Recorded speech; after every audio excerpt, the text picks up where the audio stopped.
Good morning, children. Children, in my last video, we discussed about the different sectors of economy according to economic activities. And we discussed about primary, secondary and tertiary sector. I told you in my previous video only that in my next class we will revise. This is revision class. We have already discussed in detail everything about primary, secondary and tertiary sector, and I have taken test also in that. But as our syllabus is over, we are once again revising all the topics. And this revision class is very important because in your exams, suppose if you are not going through all the topics what are taught, if you will watch these videos, it will be revised once again and it will be easier for you to write answers in your examination. So today we'll take the next part of the chapter. Just we will revise what is organized and unorganized sector. As the name says, organized sector. Just you know the literal meaning of the term organized. Organized means where everything is done in a planned way, where all the rules and regulations are followed, isn't it? So these sectors, organized sectors are those sectors where all the rules and regulations are followed by employers also and employees also. What are these rules and regulations? These rules and regulations are the sectors which give all the facilities to their employees like salary, proper salary, provident fund, pension, paid holidays, overtime for extra work, and these sectors are mostly registered under the government. They follow all the acts and laws like Minimum Wage Act, Factory Act. This act is made by the government for safeguard of the workers in our country, for safeguard of employees. And organized sector, they follow all these rules and regulations. For example, in your book, example of Kamal and Kanta is given, isn't it? Where one works in organized sector, another works in unorganized sector. The one who works in organized sector, his working hour is fixed. That is, he goes to office at 9 and comes back at 5. And suppose for any day, if he or she has to work extra, he gets proper salary, proper overtime for that. Whatever salary is there, it is according to the rules made or act made by the government. After retirement, they get all retirement benefit like provident fund, gratuity, everything they get. And they have the main important point of organized sector is the people working in organized sector, their job is secure. They have job security. They never fear that they will lose their job, isn't it? And naturally, they have a proper pay slip, whatever is mentioned. You see that in many companies, the employees they sign on 50,000 or 40,000 rupees and they get only 20,000 rupees. So this type of work is not done in organized sector. They have a pay slip which is fixed and the salary is given according to the norms which are of whatever is written in that pay slip, isn't it? So this is in organized sector. So organized sectors are those sectors where all rules and regulations are followed and they are registered under the government. Now children, this we have discussed about organized sector. But children, it is seen that getting work in organized sector is not so easy. One has to face certain competition, vacancies are less and people those who are applying they are more. So what is happening in our country? Mostly people those who don't get work in organized sector, they work in unorganized sector. Now we will discuss what is unorganized sector.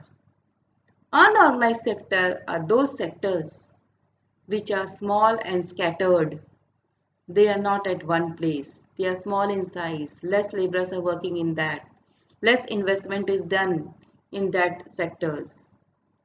They are small and scattered units, those who don't follow any labor laws. They don't follow any rules and regulations. The workers working in an organized sector, they don't have any fixed working hours. They don't have any job security. They never have paid holidays. For Sunday also they have to work. If they work extra, they don't get any overtime.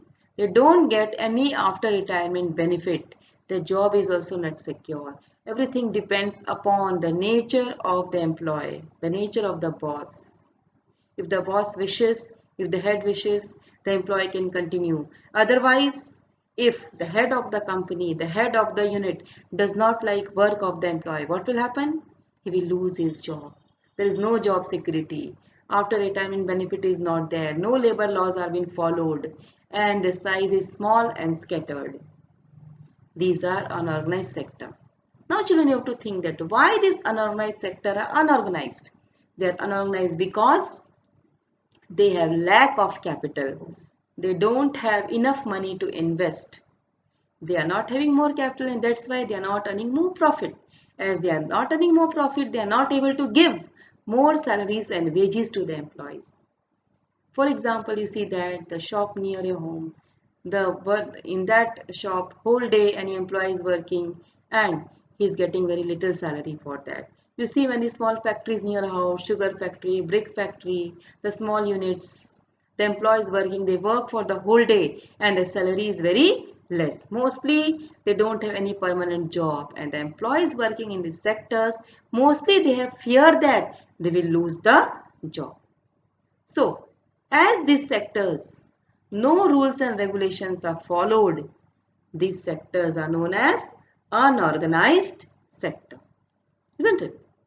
Now, now the question is, if this unorganized sector continue to remain or unorganized, what will happen? We have discussed the point that it is very difficult to get job in organized sector.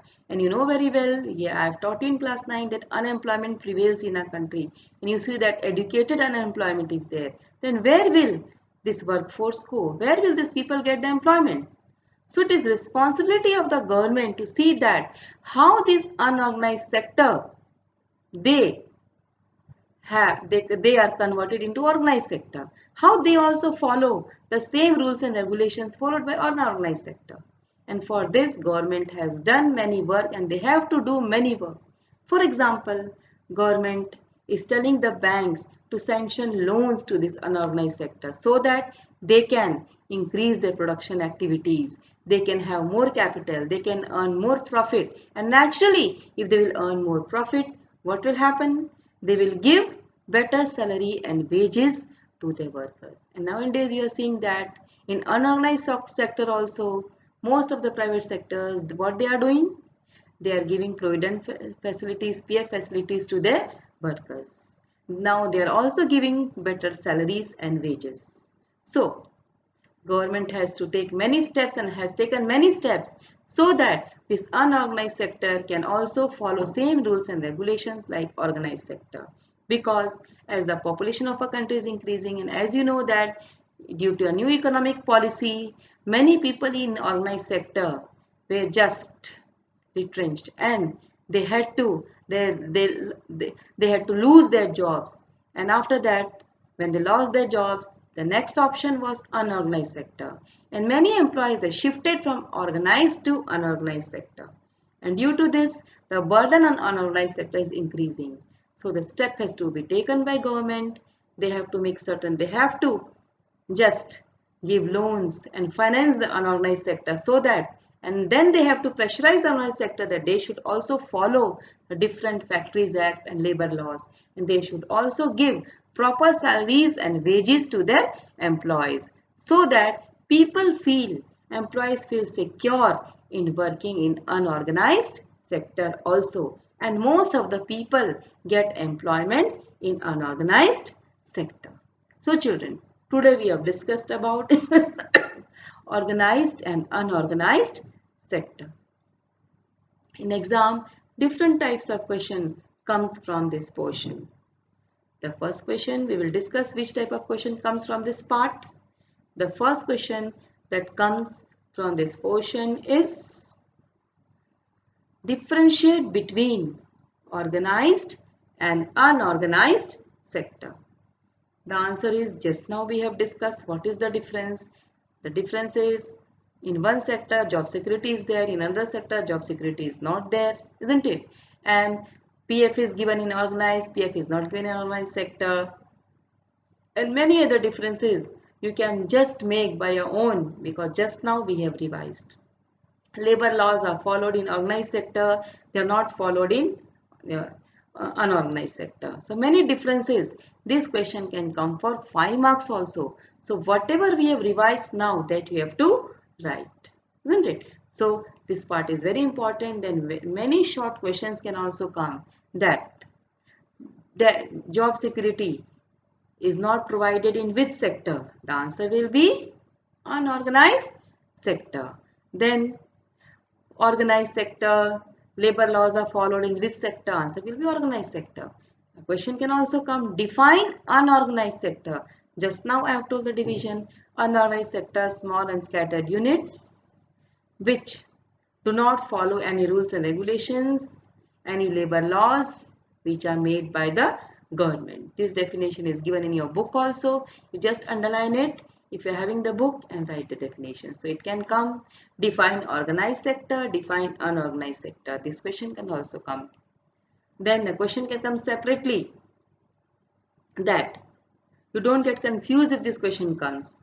Discuss the type of sectors according to employment conditions.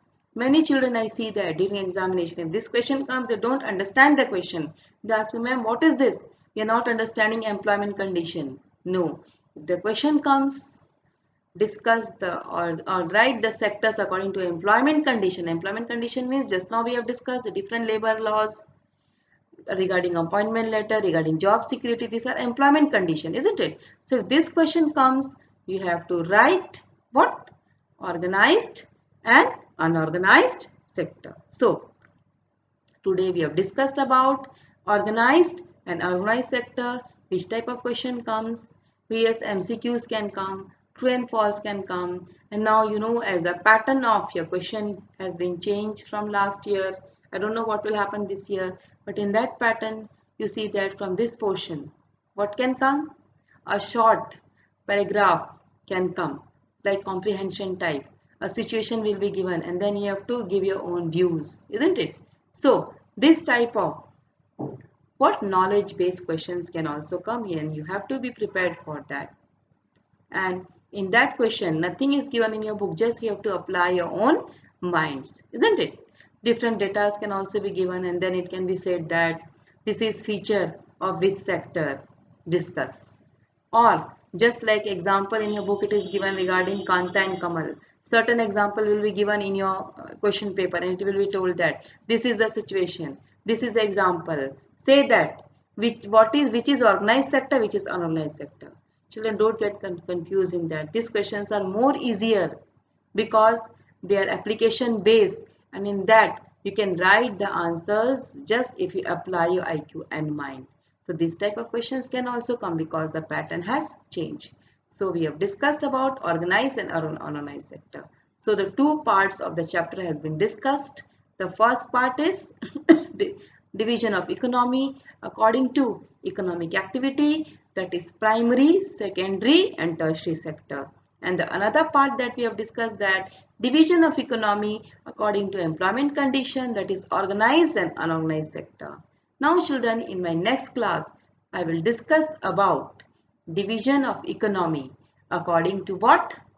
According to ownership of factors of production.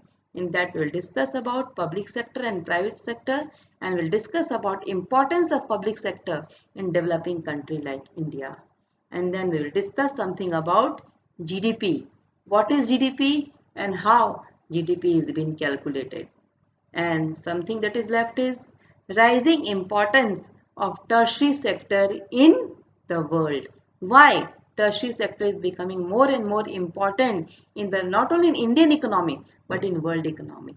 We'll discuss the reasons behind that point wise. So I think one more video I will make, the revision class. In that we will discuss all these points. So today we have discussed till here. Next video will complete the revision. Till then, thank you children.